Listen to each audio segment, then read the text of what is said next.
I know the old saying,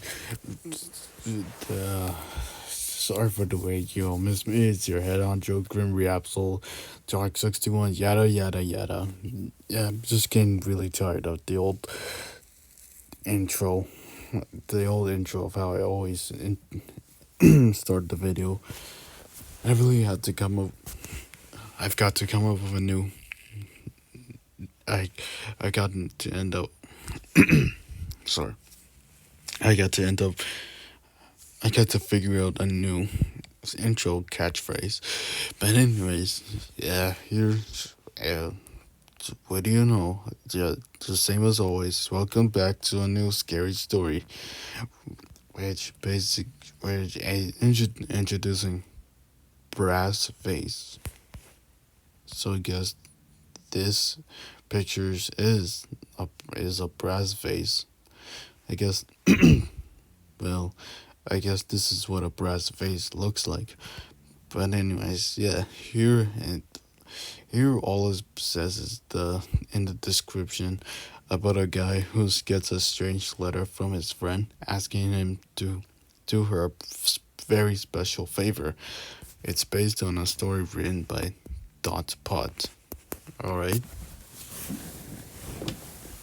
alright. Let's see what this story has in store for us today. Alright, here goes nothing. So this is brass vase. Enjoy. A few days ago, I received a very strange letter from my best friend Julia. Jason, I need you to do something for me tonight. It's very, very important that you do it exactly as I say. I mean, as you do it as I ask. You're probably going to think that this is all crazy, but please just humor me. Maybe we can laugh about all this if I ever come back. Do you remember the brass vase that I found half buried in the forest? That one with the odd markings engraved on it? I need you to go to my apartment and get it. First, I need you to get a black marker and draw two eyes on the palms of your hands. Make sure the pupils are in the middle of each palm. Then I need you to go to my apartment. Bring a bag and a candle with you. When you get to the apartment, it will be dark. Don't turn the lights on. Use the candle to light your way. When you enter your bedroom, make you may hear a you may hear the sound of whispering. You won't know where it's coming from. Don't let it freak you out. Just ignore it. Don't let it convince you of anything. Just remember, everything it says is a lie. You'll find you'll find the brace. You'll find the brass vase sitting on the dresser. Make sure you pick it up with both hands at once. Make sure the eyes on both your palms are touching the brass. If you feel something touching you, just ignore it. None of it can hurt you. Tip the brass vase over until all the blood has drained out.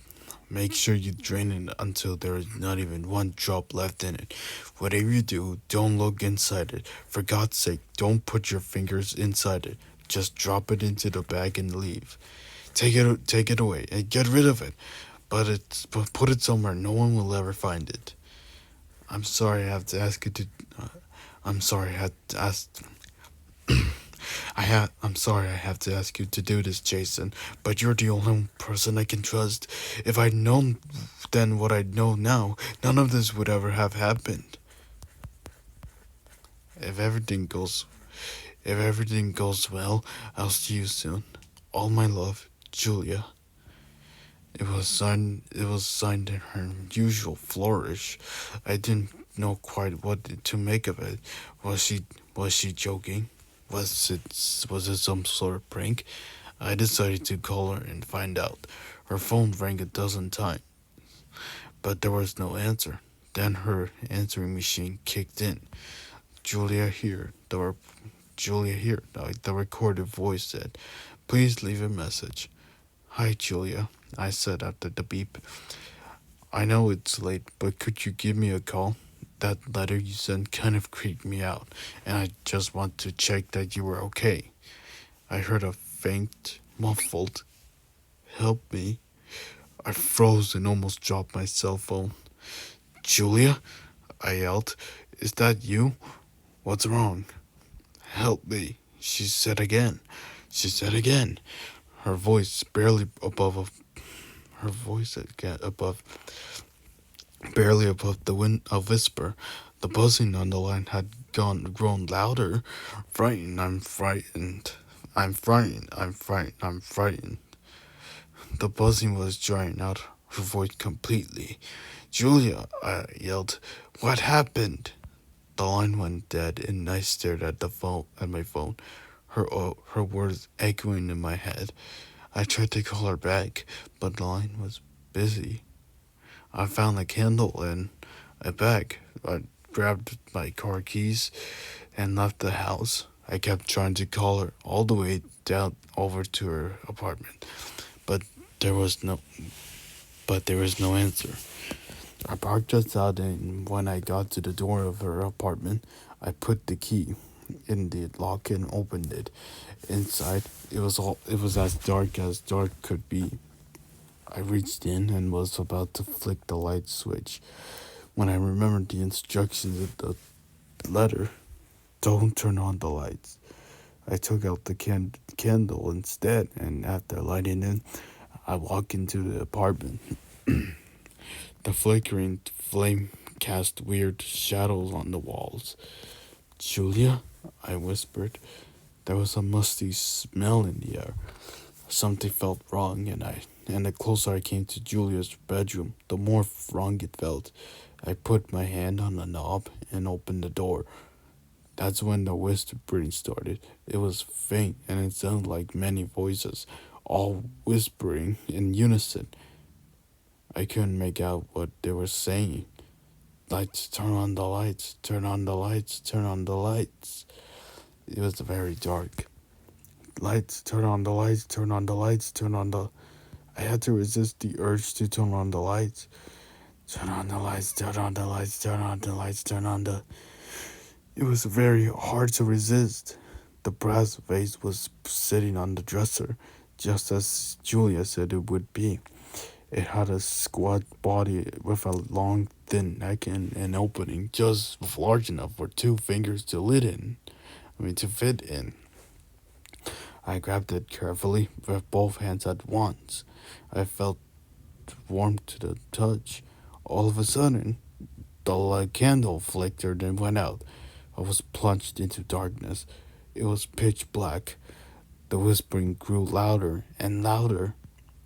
That's when I remembered the instructions Julie had given me in the letter. The eyes on the palms of my hands. I had forgotten to draw them. There's nothing you can do. There's nothing I can do about it now, I thought. I tilted the vase and in the darkness, I could hear the spilling out on the floor. I could hear the spilling out on the floor. The room filled with the stench of copper. I don't I don't know how long I stood there. Perhaps a minute, maybe even an hour. I listened to the drip, drip, drip when it stopped, and when it stopped, so did the whispering. It was deathly quiet. All of a sudden, I realized how frightened I was. A wave of maddening fear washed over me, and I just wanted to be sick. I had never been so terrified in all my life. Dropping the vase into my bag, I left the apartment as fast as possible and went back to my car. I took out my cell phone and with shaking hands, I called Julia again. There was no answer. All of a sudden, I felt a strange tingling in the palms of my hands. And then the whispering started again. It was all around me, surrounding me, going down on me.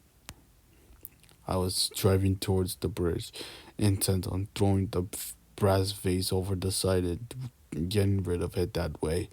The whispering told me not to. It told me to turn around and go home. I obeyed. I took the brass vase home. Each time it starts like this. First, there's whispering. Sometimes it's many voices at once. Sometimes it's only one. Sometimes it sounds like my mother. Sometimes it sounds like Julia. I always understand what they are saying. Sometimes they say, feed us, feed us, feed us, feed us, feed us. Sometimes they say, turn on the lights, turn on the lights, turn on the lights. Sometimes they say other things, things I don't want to repeat. The whispering gets louder and louder, and I find myself powerless to resist. I prick my finger with a knife and I hold it over the vase, squeezing the blood into its gaping mouth. This is how it feeds. I'm a prisoner of the brass vase now. Day and night, keep I keep must have filled to the brim. I'm weaker than I've ever been in my life. Than I've ever been in my life, but I can't let it get hungry. It doesn't like it when it's hungry. Maybe I'm just going mad. Maybe my mind has snapped, but that means I'm not insane, doesn't it? I mean, only a lunatic would consider himself sane.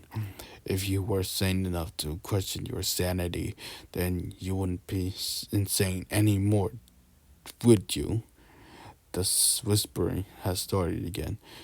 The vase was almost full now. Maybe this time the blood will satisfy it. Maybe this time it won't demand any more. I made one fatal mistake. I forgot to draw the eyes on the palms of my hands. Julia, if you read this, I need you to tell I need to tell you something. I'm glad you're free now.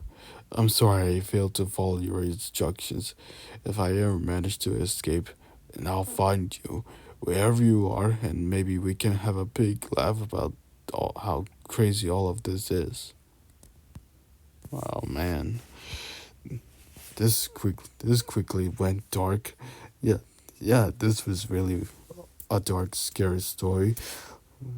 Wow, looks like I don't know why I could picture this guy. I can like picture this guy being the back rooms, like being mentally ill. Well, being told totally being mental. Well, let me know what you guys think of this story. How do you feel about the story? Was it really dark and yeah, and yeah, something like that. But alright, guys. So that was Brass Face, and you give. If you guys enjoyed this video, please like, comment, subscribe, and if I were to be honest, this is getting a little. This is seriously getting a bit boring. Like this is. I mean, this is getting a bit like out. Ill. Sorry. This is getting a bit too old for me. Like maybe I should stop. Maybe I should from now on stop making any more scary stories. I should end it all of it this. I don't know, cause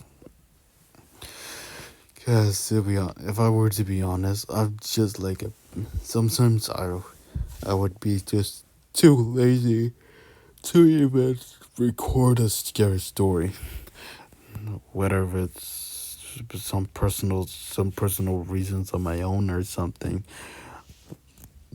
You guys you guys just don't you guys just wouldn't understand. But but I hope you guys enjoyed this video. Thank you so much for sticking around to the end. Until next time, I'll catch you guys in the next video. Peace.